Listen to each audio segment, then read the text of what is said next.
Shalom chez vous, shalom peuple de Dieu, shalom serviteurs de Dieu, servants de Dieu, vous tous qui êtes maintenant habitués à nous suivre de temps à autre. Je vous dis grand merci, vous êtes très nombreux à nous suivre partout. Je reçois vos feedbacks, partout vous nous appelez au monde. Que Dieu vous bénisse, qui vous donne sa paix pour la gloire de Dieu. Je vous dis, je continue toujours à donner le travail, à vous offrir ce que Dieu dépose en moi pour la gloire de notre Dieu. Aujourd'hui, on est revenu en ligne ensemble. Ça se passe en direct partout où vous êtes.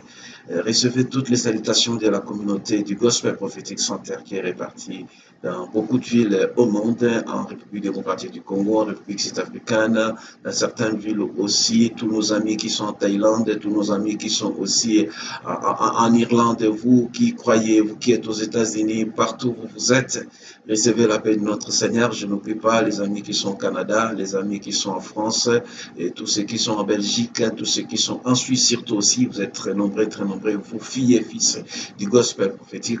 Je vous salue au nom de notre Seigneur Jésus-Christ. Je n'oublie pas aussi ceux qui sont à Kinshasa, vous êtes très nombreux, avec tous nos amis qui sont à Kinshasa sur place, que Dieu vous bénisse énormément. Je n'oublie pas aussi ceux qui sont dans notre nouvelle extension qui est à Météo, vers Avenue Frédéric, à Kinshasa, avec le prophète Patrick, ainsi que toute l'équipe qui lui accompagne.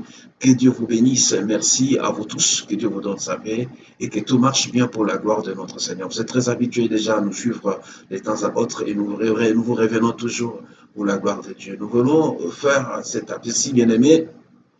Nous ne proclamons pas seulement le retour à la prophétie, mais c'est aussi le retour à l'authenticité chrétienne.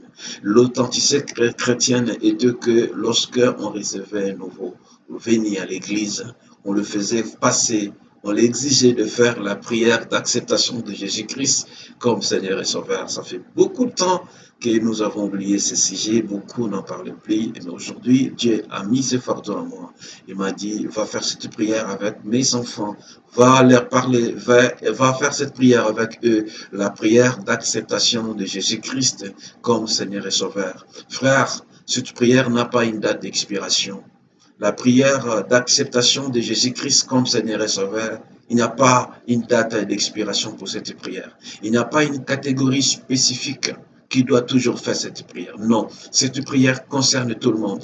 Même ceux qui sont déjà dans le Seigneur, même ceux qui ont déjà cru, même ceux qui ont déjà accepté Jésus-Christ comme Seigneur et Sauveur. Nous devons le faire. Vous savez, dans nos mentalités chrétiennes, dans notre authenticité, nous faisons retour non seulement à la prophétie, mais au retour aussi à l'authenticité chrétienne. C'était que lorsqu'un nouveau venu vient, la première prière qu'on le faisait voir, c'était la prière d'acceptation de Jésus-Christ comme Seigneur et Sauveur. Ma soeur, mon frère, ça fait très longtemps que tu es en ligne, ça fait très longtemps, voilà, aujourd'hui ça tombe que tu es en direct en train de me suivre, je te vois, que Dieu te bénisse, ma soeur, que Dieu te bénisse encore, mon frère, vous êtes très nombreux, je reçois vos cœurs, vos likes, tout ça me parvient, merci, ça me va droit au cœur, mais une question que je vous pose, c'est vrai, est-ce que as-tu déjà accepté Jésus-Christ comme Seigneur et Sauveur?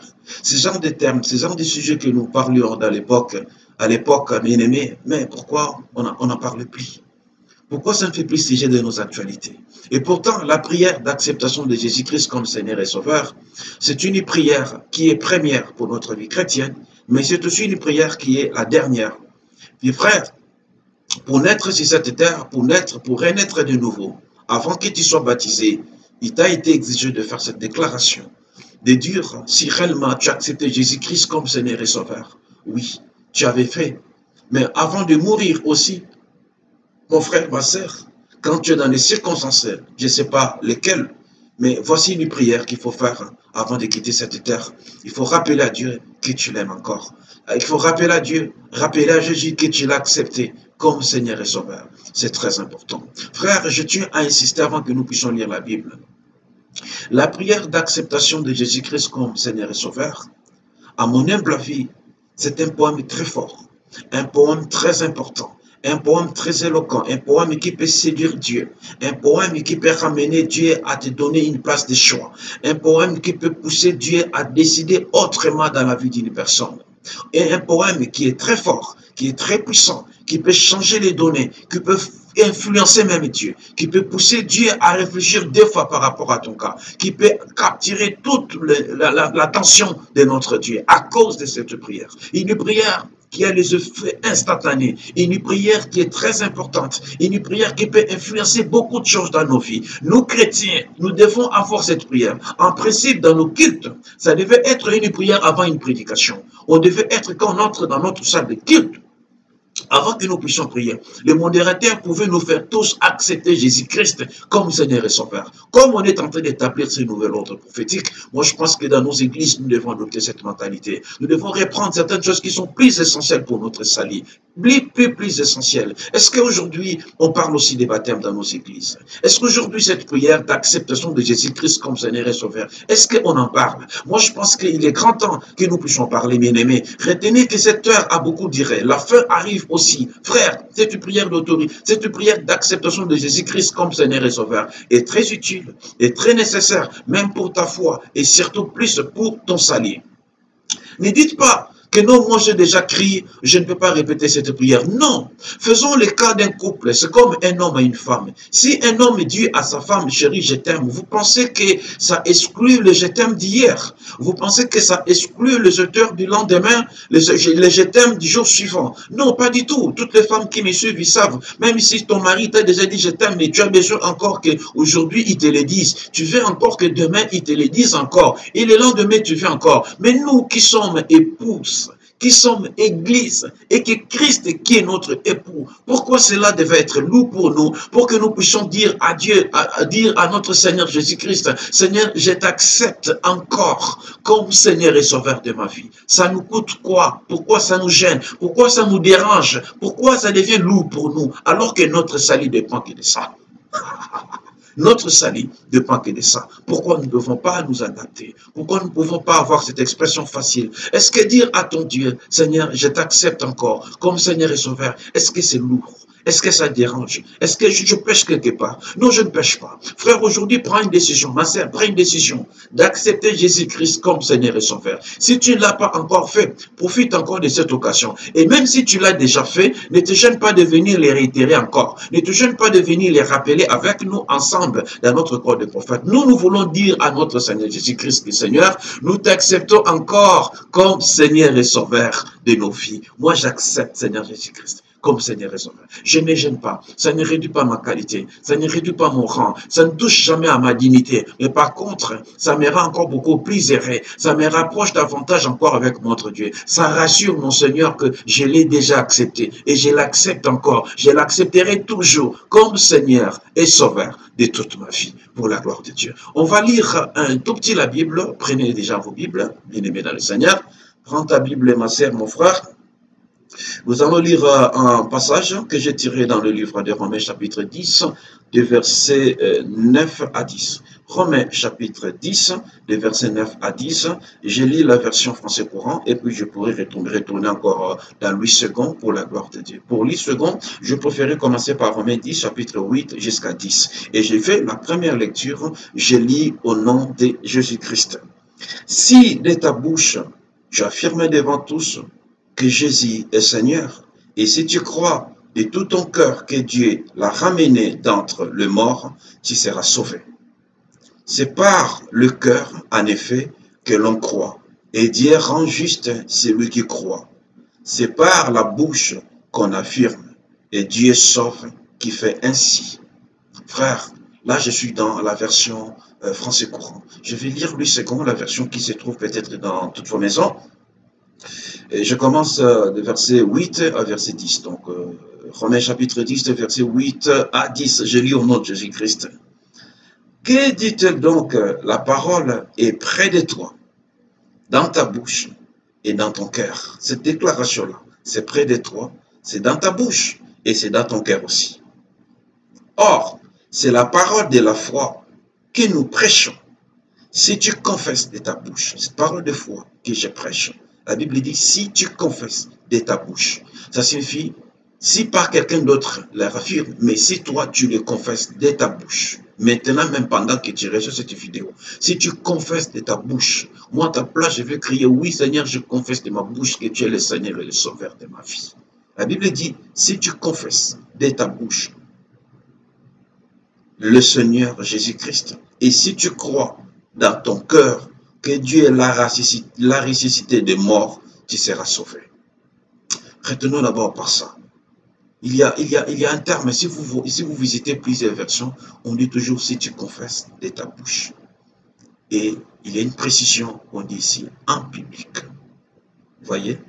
Devant tous dans certaines versions, mais ici aussi en public. Et dans certaines versions, tu que si tu confesses devant public, on dit, la parole est près de toi, dans ta bouche, dans ton cœur. Or, c'est la parole de la foi que nous prêchons. Si tu confesses de ta bouche le Seigneur Jésus-Christ et si tu crois dans ton cœur que Dieu l'a ressuscité des morts, tu seras sauvé. Car c'est en croyant du cœur qu'on parvient à la justice. Donc, quand tu crois déjà à ton cœur, tu parviens à la justice. Si tu crois que Jésus était ressuscité et que Jésus était mort, était ressuscité, si tu crois à cela et que tu confesses par ta bouche que Jésus-Christ est Seigneur et Sauveur de ta vie, la Bible dit que tu seras sauvé. C'est très sérieux. On dit car c'est en croyant du cœur. Donc quand déjà tu le proclames par ton cœur, en croyant du cœur, qu'on parvient à la justice. Donc quand tu crois déjà de ton cœur, tu obtiens déjà une justice. Quand tu obtiens une justice, ça veut dire que tu deviens juste. Dieu commence à te traiter pour une juste, pour une personne juste. Dieu oublie tes fautes parce que tu as cru, tu l'as accepté, tu as confessé de ta bouche. Ça veut dire que même s'il avait des péchés, ces péchés tombent au moment où que toi tu acceptes Jésus-Christ comme Seigneur et Sauveur. S'il avait une condamnation quelconque, cela tombe parce que tu as accepté Jésus-Christ comme Seigneur et Sauveur. Et la Bible dit, tu seras sauvé. Lorsqu'on dit tu seras sauvé, mon frère et ma sœur, sache qu'aujourd'hui, tu ne seras pas sauvé, pas toujours pour la vie éternelle, mais tu seras sauvé aussi même dans la situation que tu es en train de traverser. Tu seras sauvé dans le combat que tu es en train de mener depuis un certain temps. Tu seras sauvé dans des situations qui semblent encore très difficiles pour toi. Parce que, écoutez, bien aimés dans le Seigneur, certes, nous sommes en train de chercher notre salut, mais il y a aussi les saluts de nos âmes, mais il y a aussi les saluts de nos vies physiques, de nos vies conjugales, de nos vies maternelles, de nos vies familiales, de nos vies dans le business, de nos vies de travail. Il y a aussi moyen de sauver cela pour la gloire de Dieu. Dieu ne nous a pas envoyé sur cette terre pour souffrir et aller trouver repos au ciel. Non, Dieu nous a envoyé pour jouir dans cette terre et aller jouir aussi au ciel. J'attends quelqu'un qui a dit Amen à haute voix. Bien-aimé, merci, je vois ton Amen. Que Dieu te bénisse, ma sœur. Alors, retenez bien aujourd'hui. Retenez-les bien aujourd'hui. La Bible le dit clairement. Si je rentre encore dans la version français courant, c'est un texte que j'ai jugé simple mais très important. Très simple, très important. La Bible dit ceci, hein, si de ta bouche tu affirmes devant tous, là je suis dans le français courant, il dit, si de ta bouche tu affirmes devant tous, je voulais que tu soulignes moi le mot devant tous, devant public. Ça veut dire que Dieu veut que nous puissions témoigner devant les gens, que nous l'avons accepté comme Seigneur et Sauveur. Dieu veut que nous puissions affirmer cela devant le public. Ça veut dire que même si tu l'as fait en secret, oui, mais Dieu a besoin que tu l'affirmes devant le public. Ça veut dire que si tu affirmes de ta bouche, quand on dit affirmer, ça dit que tu confirmes, tu réacceptes. Lorsqu'on confirme, ça dit qu'il y a déjà une vérité qui est passée et toi tu viens approuver cette vérité-là. C'est pour cela que tu affirmes. Ça veut dire que tu l'as déjà connu, mais tu réaffirmes, tu réaffirmes. C'est pour cette raison qu'il ne faut jamais dire que non, moi j'ai déjà fait ça, je ne peux plus le faire. Non, lorsqu'on dit déjà affirmer, ça dit qu'il y a eu une première information qui a été infirmée et maintenant on affirme. Donc on réaccepte encore. Donc ça ne peut pas nous coûter, ça ne peut pas être dur pour nous. Frère, même si tu es dans un culte, dans une croisade, dans un séminaire, un orateur dit, qui veut donner sa vie à Jésus-Christ, qui veut venir, mon frère, même si tu l'as déjà fait, ça te coûte quoi de te lever, d'aller encore faire ça devant les gens, de dire encore que oui, j'accepte Jésus comme Seigneur et Sauveur. La Bible dit devant tous, c'est-à-dire que tous tes voisins doivent savoir que toi tu appartiens à Jésus. Ton identité doit être connue, tu dois dévoiler. Vous allez vous rendre compte que depuis un certain temps, tout ce que Dieu fait, il dit toujours devant tous, devant tous. Regarde même pour les révélations, pour les prophéties, nous l'avons vu dans le code du prophète, il nous dit clairement, écris-les, qu'on la lise couramment. C'est-à-dire qu'on ne cache pas, que les gens disent que les gens lisent ce que Dieu a promis pour faire dans ta vie. Et vous verrez que ça s'accomplira, et la Bible dit certainement. Maintenant, pour cette notre salut, pour notre acceptation de Jésus-Christ comme Seigneur et Sauveur. Pourquoi cela peut être lourd? Non, aujourd'hui, moi, j'ai décidé. J'ai décidé que je dise encore devant tout le monde, vous êtes nombreux, vous êtes en ligne, vous recevez cette vidéo, vous partagez. Moi, Papa Jérémie Tchouloumango, je affirme encore, j'accepte Seigneur Jésus-Christ comme Seigneur et Sauveur de ma vie. Mon frère, quand tu le fais, même si je ne suis pas là, les générations qui viendront, ils vont trouver cette vidéo, ils vont dire que cet homme de son vivant, il avait déclaré dans le média, il a dit publiquement, devant tout le monde, il a dit que moi, Jérémie Tchouloumangoy, j'accepte Jésus-Christ comme Seigneur et Sauveur. Mon frère, quand je le dis, vous pensez que ça me réduit, vous pensez que ça me change? Non, quand je dis ça, je sens une onction qui s'augmente en moi. Je sens que Dieu est très d'accord avec moi. Je sens que Dieu, il dit encore Amen pour la gloire du nom de Jésus-Christ. Alors, pourquoi nous chrétiens, pourquoi cette prière d'acceptation de Jésus-Christ est devenue lourde? Pourquoi avons-nous mis cette prière parmi les oubliettes? Non, moi je ne pense pas. C'est une première prière de notre vie, mais c'est aussi une dernière prière de notre vie. Avant de mourir, vous avez un frère, vous trouvez que son cas est irrécupérable. Dieu vous a convaincu qu'il va mourir et que Dieu veut le prendre. Prenez les dernières secondes, faites-le répéter cette prière. Bien-aimés, faites-le répéter cette prière d'acceptation de Jésus-Christ comme Seigneur et Sauveur. La Bible dit, la Bible est simple. C'est plutôt nous qui cherchons des fois à la compliquer. On dit si tu confesses de ta bouche. Donc la condition qui est là, il n'y a pas d'autre mécanisme. Il n'y a pas de théorie. Il n'y a pas d'eschatologie ici. Il n'y a rien. Il n'y a pas un cours biblique. Mais on dit simplement si tu confesses de ta bouche devant tous que Jésus-Christ est Seigneur et que Dieu l'a ressuscité parmi les morts et qu'il est vivant, tu seras sauvé. Mais pourquoi les conditions aussi simples? Ça nous complique. Aller chez un marabout, il y a des étages, il y a des exigences, il y a des interdits, il y a des conditions. À deux fois, tu parviens. Mais pour ton salut, où il n'y a aucune condition, où tout est simple, il suffit que tu confesse de ta bouche. Ne cherchons pas à mystifier la parole du Seigneur. Cette parole est simple. On nous dit simplement de ta bouche. Ça veut dire que même maintenant, même pendant que tu suis ça, tu dis seulement, oh, moi j'accepte Jésus-Christ comme Seigneur et Sauveur. Mon frère, tu perds quoi? On dit quand tu le fais, tu es sauvé. Ça veut dire qu'avant, une minute avant ta mort, si tu le fais une minute avant ta mort, ça signifie que tu peux être sauvé. Maintenant, tu attends quoi? Seigneur, moi, autant de fois qu'il faut revenir en ligne, je ne me gênerai pas de le dire. Je t'accepte encore comme Seigneur et Sauveur de ma vie. Je crois que c'est très nécessaire. C'est très important. Je m'en vais prendre un exemple simple que j'ai tiré dans la Bible. Cet exemple, j'ai trouvé ça, c'est pratiquement une prière d'acceptation de Jésus-Christ comme Seigneur et Sauveur. Il s'agissait d'un brigand, d'un criminel, d'une personne peut-être plus pécheur que toi. Une personne peut-être comme toi aussi, pécheur comme toi. Une personne qui est bandit, qui la Bible a présenté comme brigand, comme criminel. Mais je veux voir sa dernière déclaration avant la mort. Et ça nous édifiera tous pour la gloire de Dieu. Je suis dans Luc chapitre 23, du verset 41 au verset 43, Louis II. Luc chapitre 23, je vais lire des versets 41 au verset 43. Vous connaissez très bien cette histoire, elle est vieille, mais je vais lire juste pour ton édification, ma sœur. Pour nous, c'est juste, car nous recevons ce qu'ont mérité nos crimes. Mais celui-ci n'a rien fait de mal. Et il dit à Jésus, souviens-toi de moi, quand tu viendras dans ton règne. Jésus lui répondit, je te l'ai dit en vérité aujourd'hui, tu seras avec moi dans le paradis. Jésus dit à quelqu'un, tu seras avec lui dans le paradis à cause de ta prédisposition. Je sens que tu es très touché. Je sens que tu lis cette vidéo sans complaisance. Je sens que tu suis cet enseignement sans perturbation. Tu suis ce direct, ce live que je fais. Tu le suis, ton cœur est préparé. C'est pour cela que je te dis que Dieu ne tardera pas pour te sauver. Merci encore pour avoir dit Amen. Que Dieu te bénisse. Regarde, ces criminels, un bandit condamné par la justice à cause des crimes, un tueur, un violeur, un bandit à main armée, un homme qui a causé des dégâts, qui a tué non seulement une seule personne, mais plusieurs, dont la justice a même condamné.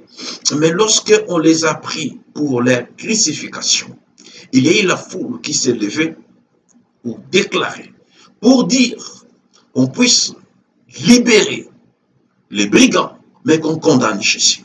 Maintenant, ce que je vous présente, c'est l'entretien entre un brigand à un autre. Ils sont à deux.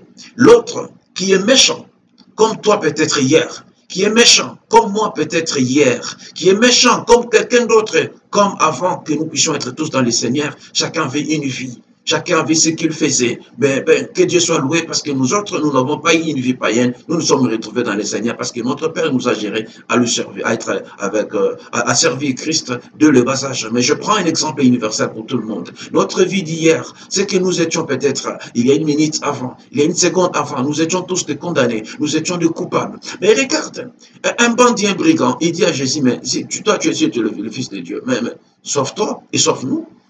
Donc, il est en train de calomnier, il est en train d'ignorer, il est en train d'insulter, il est en train de ne pas accepter Jésus comme Seigneur et Sauveur dans sa vie. Voici un brigand, quelqu'un qui est criminel, qui a plus de péchés, peut-être plus que toi.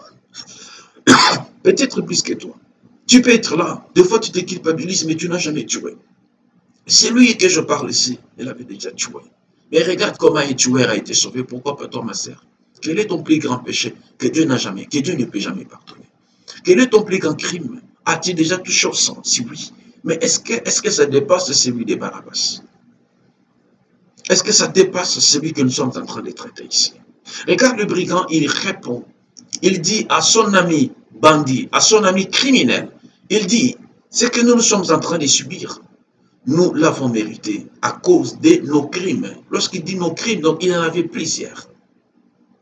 Mais celui-ci, c'est un innocent. Ça, c'est la première déclaration. L'impact de cette déclaration, c'est parce qu'il le faisait devant le public. Il y avait des gens qui étaient en train de vivre les spectacles. Il y avait des gens qui attendaient jusqu'à ce que Jésus va rendre l'âme sur la croix. Il y a des gens qui étaient là pour acclamer, pour humilier Christ, pour déshabiller, déchirer ses habits, afin de les rendre ridicules. Il y avait un grand monde qui était devant. Mais ce monde attendait qu'on puisse y sur Jésus, qu'on puisse l'insulter. Mais cet homme devant cette foule, même bien qu'il recevait le soutien de la foule, parce que la foule était qu'on libère les brigands, bien que la foule était pour. Mais lui, là, il n'a pas regardé la foule, il n'a pas regardé la majorité, il a regardé la minorité qui est Christ. Frère, est-ce que des fois as-tu fait ce choix-là? De laisser la majorité, de laisser tout ce qui clame pour toi, tout ce qui vient t'encourager, tout ce qui disent boss, boss, tout ce qui dit première dame, tout ce qui se disent femme de fer, tout ce qui disent n'importe quoi ton sujet. Est-ce qu'il y a eu un moment que tu as fait le dos à ces gens-là pour aller voir la minorité qui est Christ en train de mourir sur la croix? Ce brigand, il regarde, il dit, quand tu reviendras pour ton royaume, souviens-toi de moi. Ça, c'est une prière d'acceptation de Jésus comme Seigneur et Sauveur. Il dit, souviens-toi de moi, ça veut dire que toi, tu peux me sauver. Même si la foule, tu peux me libérer. Mais moi, je pense que je serai sauvé que par toi. Est-ce que vous comprenez? Vous comprenez? Vous comprenez? Ungamile de lufolwani na shakushala ditoko di mwepela de uluisha. Ungamile de lufolwani na shakushala miniti tanu de uluisha. Alléluia, mwachama.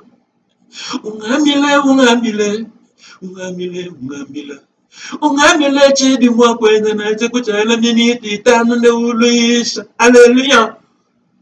Je chante, je dis que, dis-moi Seigneur, même s'il me reste une minute avant que je meure, pour que je confesse publiquement, pour que je déclare ce poème, pour que je déclare ces poèmes devant les gens, devant tous, que je dise à tous ces gens-là que moi j'accepte Jésus comme Seigneur et Sauveur. Frère, nous voulons comprendre ça. Il y a un impact. Aussitôt que ce criminel a fait cette déclaration, a fait cette prière, Jésus n'a pas cherché à connaître son cas. Jésus n'a pas cherché à connaître ce qu'il avait commis comme crime. Jésus n'a pas cherché à connaître le nombre de personnes qu'il avait tuées. Jésus n'a pas cherché à connaître si cet homme, comment était son cas, il a fait combien de jours en prison. Non, il n'a plus cherché ça. Il n'a pas attendu une minute. Voici la phrase que Jésus sort. Il dit à ces brigands, il tourne, il regarde, il dit, je t'ai dit, en vérité, aujourd'hui, toi et moi, nous serons au paradis. Frère, aujourd'hui, toi et l'Éternel, vous serez ensemble. Aujourd'hui, il y a une situation de ta vie qui doit être sauvée. Aujourd'hui, il y a une situation qui est entendue, ça fait très longtemps, qui doit se concrétiser au nom de Jésus-Christ. Il suffit que nous puissions faire cette prière ensemble maintenant. Il y a certaines choses dans ta vie qui ne se sont pas toujours réalisées. Certaines prophéties tardent parce que depuis que tu l'as reçu, tu n'as jamais fait une prière d'acceptation de Jésus-Christ comme Seigneur et Sauveur. Aujourd'hui, nous voulons faire cette prière ensemble. Nous voulons demander à ce que nous puissions encore réaccepter Jésus comme Seigneur et Sauveur de notre vie. Que tu acceptes encore Jésus-Christ comme Seigneur et Sauveur. Il y a plusieurs façons de le faire. Mon frère, faites-le encore pour la gloire de notre nom. Je veux que tu puisses répéter la prière que nous voulons faire ensemble ici. La prière d'acceptation de Jésus-Christ commence toujours par une confession. Et il y a la déclaration. Et il y a une conclusion. Que Dieu te bénisse. Nous voulons prier ensemble. Je veux que tu déposes ta Bible. Je veux que tu prennes l'attitude du ciel. Je veux que tu puisses entrer dans les sphères célestes. Que nous puissions prier ensemble. Que Dieu, notre Dieu, nous exauce aujourd'hui. Que quelque chose soit sauvé dans ta vie. Et j'insiste, tu seras sauvé non seulement pour la vie éternelle. Tu seras sauvé même pour ton mariage. Tu seras sauvé même pour ton travail. Tu seras sauvé même pour tes études. Tu seras sauvé même par rapport à tes projets, par rapport à tout ce que tu es en train de chercher à faire, par rapport à ta carrière, par rapport à ton ministère, par rapport au don spirituel que Dieu a mis en toi. Tu seras sauvé par rapport à votre famille, par rapport à la situation que tu traverses, par rapport à la maladie, par rapport à n'importe quelle situation qui persiste, quelques tourments, quelques réclamations. Tu seras sauvé. Et quand je dis maintenant, ça se passe maintenant même. Pendant que tu es en ligne, c'est même avec ton téléphone, c'est même avec ta tablette, c'est même avec ton ordinateur que tu reçois cette vidéo, que tu reçois ces directs, ces lives où tu nous suis maintenant. Quelque chose peut se passer. Que Dieu soit loué. Et je dis, cette prière n'a pas une date d'expiration. Cette prière n'a pas de catégorie, c'est pour tout le monde. Même si tu sers déjà Dieu, même si tu es déjà dans le ministère, même si tu joues un rôle important à l'église, même si tu es partenaire, tu es intercesseur, tu es qui que ce soit, nous devons répéter cette prière. Que Dieu soit loué. Nous voulons prier ensemble. Nous voulons entrer dans cette sphère céleste. Nous voulons encore dire à notre Dieu que nous acceptons. Nous prions au nom de Jésus-Christ. Tu vas répéter toute phrase qui sort de ma bouche. C'est par la poussée de Saint-Esprit que je vais libérer cette phrase. Et tu en reviendras. Donc tu vas répéter chaque phrase que je dis. Au nom de Jésus-Christ, nous prions. Seigneur Jésus-Christ, je viens devant toi. Je reconnais que je suis pécheur. Seigneur, j'ai trop fait du mal dans ma vie. J'ai mal conduit ma vie. Je fais tout ce que tes 10 commandements interdisent. Je n'ai en aucune fois été juste. J'ai blasphémé tes lois.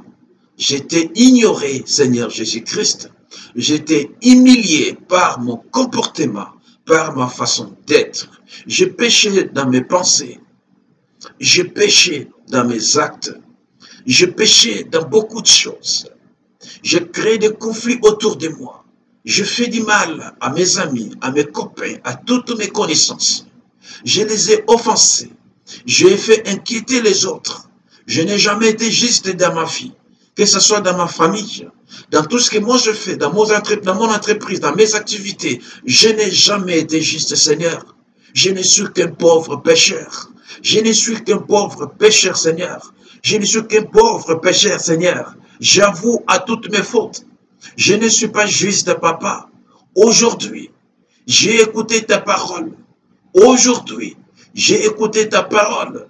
Je te demande pardon. Je te demande pardon. Pardonne-moi, Seigneur. Pardonne-moi au nom de Jésus-Christ. Seigneur Jésus. Seigneur Jésus.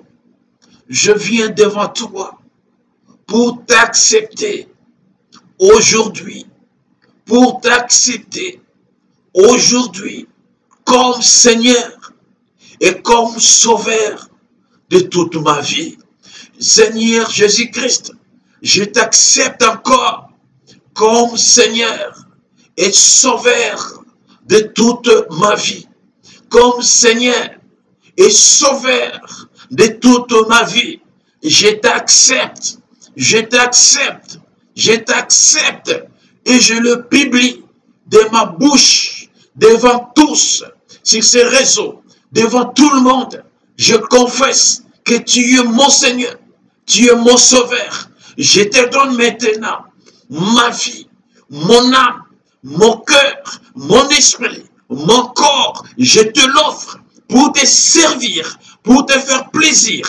Au nom de Jésus-Christ, dirige-moi, Seigneur, dirige mes pas, dirige mon comportement, anime ma langue, anime mon intelligence, gère mes actes, que tout ce que je ferai après cette prière puisse rendre gloire à toi. Là où je serai tenté, là où je serai exposé, Seigneur, empêche-moi, dirige-moi pour être digne, pour obtenir ton salut dans ton royaume, que je sois parmi tes élus, dans le nom de Jésus, au nom de Jésus, au nom de Jésus-Christ.